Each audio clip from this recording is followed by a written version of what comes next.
तो दोस्तों हमारे पास ये क्वेश्चन है that if sine x plus sine square x is equal to 1, what is the value of cos की power 8x plus 2 cos 6x plus cos 4x। तो बेटा हमें जो एक्सप्रेशन दिया हुआ है वो साइन में और क्वेश्चन हमसे पूछा है कॉस की वैल्यू में। सो यहाँ से जो एक्सप्रेशन दिया हुआ है sign x plus sine square x ये बराबर है 1 के। तो यहाँ से साइन एक्स की वैल्यू कितनी आएगी 1 minus sign square x that is cos square x. तो साइन एक्स बराबर है कॉस स्क्वायर एक्स के। ठीक है। सो फ्रेंड्स अब हमसे जो वैल्यू पूछी है वो है cos 8x plus 2 cos 6x plus cos 4x। इसको हम कैसे लिख सकते हैं cos 4x whole square plus 2 cos 4x dot cos 2x plus cos 2x whole square.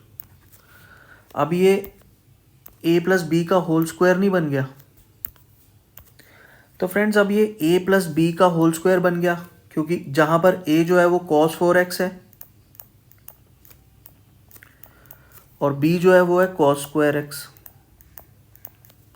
तो ये इसका होल स्क्वायर बन गया और हम अभी अभी निकाल चुके हैं कि साइन x बराबर है cos स्क्वायर x के। तो साइन स्क्वायर x कितना होगा cos की पावर 4x के बराबर होगा। ठीक है। तो cos की पावर 4 की जगह हम साइन स्क्वायर x लिख सकते हैं।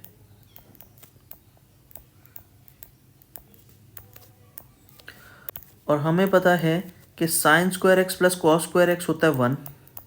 तो हमारे इस एक्सप्रेशन की वैल्यू क्या आएगी 1। Option D.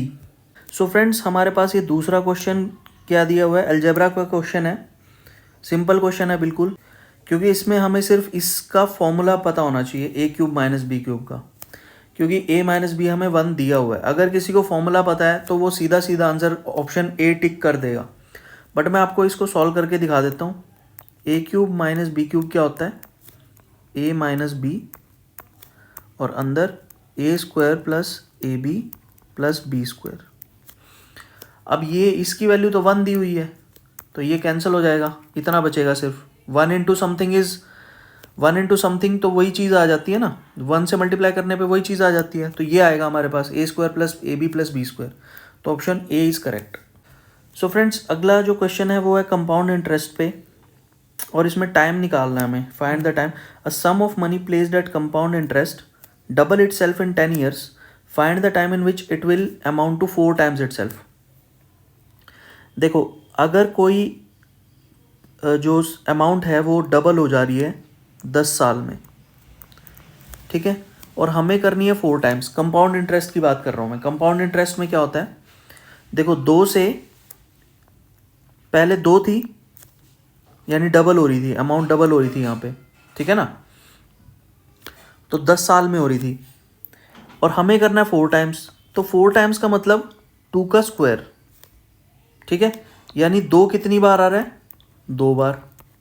तो टाइम भी डबल हो जाएगा, टाइम भी डबल हो जाएगा दैट मीन्स 20 ईयर्स। तो दोस्तों ये अगला क्वेश्चन क्या दिया हुआ है the monthly income of a person was 12,000 and expenditure was 8,000। तो इनकम 12,000 एक्सपेंडिचर 8,000 तो सेविंग कितनी हो गई 4,000 कह सकता हूँ मैं यहाँ से। अगले साल इनकम इंक्रीज हो गई 10% से, तो 12,000 थी 10% कितना होएगा 1,200। तो इनकम कितनी हो गई 12,000 से कितनी हो गई 1,200 बढ़ गई 13,200 हो गई। एक्सपेंडिचर बढ़ गया 8% से, 8,000 था, 8,000 का 8% कितना होगा 640। इतने से एक्सपेंडिचर बढ़ गया यानी कितना हो गया 8640। अब सेविंग कितनी है सो it will B 60 it will be 5 and it will be 4560। तो सेविंग कितने से बढ़ गई, पहले 4000 थी, अब 4560 है, तो 560 बढ़ गई, कितने पे बढ़ी, 4000 पे। परसेंटेज में निकालेंगे तो 100 से multiply, so it will be 14%। Option B. तो बेटा अगला क्वेश्चन क्या है, if X Y Z is congruent to U V W, X is equal to U is equal to 90, X Y दिया हुआ है, वी डब्ल्यू दिया हुआ है, find the length of Y Z. सबसे पहले हमें कॉन्ग्रुएंसी का मतलब पता होना चाहिए। कॉन्ग्रुएंट का मतलब होता है बिल्कुल एग्जैक्ट वही ट्राइंगल। एक्स 90 डिग्री है तो एक ट्राइंगल तो ये होगा एक्स वाई जेड। दूसरा यू 90 डिग्री है, यू 90 डिग्री का मतलब यू वी डब्ल्यू। अब कॉन्ग्रुएंसी का मतलब होता है एकदम इक्वल ट्राइंगल, इक्वल साइड्स भी इक्वल, एंगल्स भी इक्वल, सब कुछ इक्वल, ठीक है। कॉन्ग्रुएंसी का मतलब ये होता है। तो ये जो यहाँ पे पहला स्टेटमेंट है ना, that X Y Z is congruent to U V W, इसका मतलब दोनों ट्राइंगल एग्जैक्टली इक्वल है। तो यहाँ एक्स 90 है, यहाँ यू 90 है, एक्स वाई दिया हुआ है 9 और वी डब्ल्यू दिया हुआ है 12। हमें बताना है वाई जेड। तो वाई जेड के कॉरस्पॉन्डिंग कौन सी साइड है, वाई जेड के कॉरस्पॉन्डिंग कौन सी साइड है यू वी डब्ल्यू की, ये 12 वाली। सो वाई जेड कितना हो जाएगा, वाई जेड भी 12 ही हो जाएगा। उसके कॉरस्पॉन्डिंग जो ये साइड है ना यू वी डब्ल्यू की, वो 12 वाली है, तो वाई जेड भी आपका 12 आएगा, ऑप्शन डी। बेटा नेक्स्ट हमारा क्वेश्चन ये है, देखो mid points of A B A C of A B C are X and Y.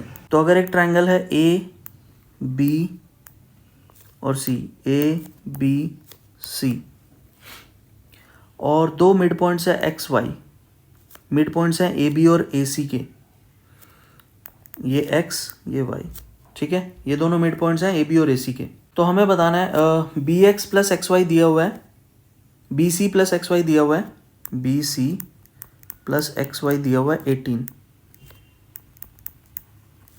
B C minus X Y बताना है। जब भी ऐसा हमें दिया होता है कि ए बी और ए सी का जो मिड पॉइंट्स हैं वो आपस में ज्वाइन कर देते हैं, तो जो एक्स वाई आता है ना, एक तो वो पैरेलल होता है बी सी के, दूसरा एक्स वाई जो है वो हाफ ऑफ बी सी होता है, हाफ ऑफ बी सी, ठीक है। तो यहाँ में हम बोल सकते हैं कि B C plus half B C is equal to 18, 3/2 B C is equal to 18। तो बी सी कितना आ गया 12, और बी सी और एक्स वाई मिल के 18 बना रहे हैं, तो एक्स वाई कितना आएगा 6, तभी तो जोड़ उनका 18 आएगा। बी सी 12 है, एक्स वाई 6 है, तो B C minus X Y कितना आएगा 6।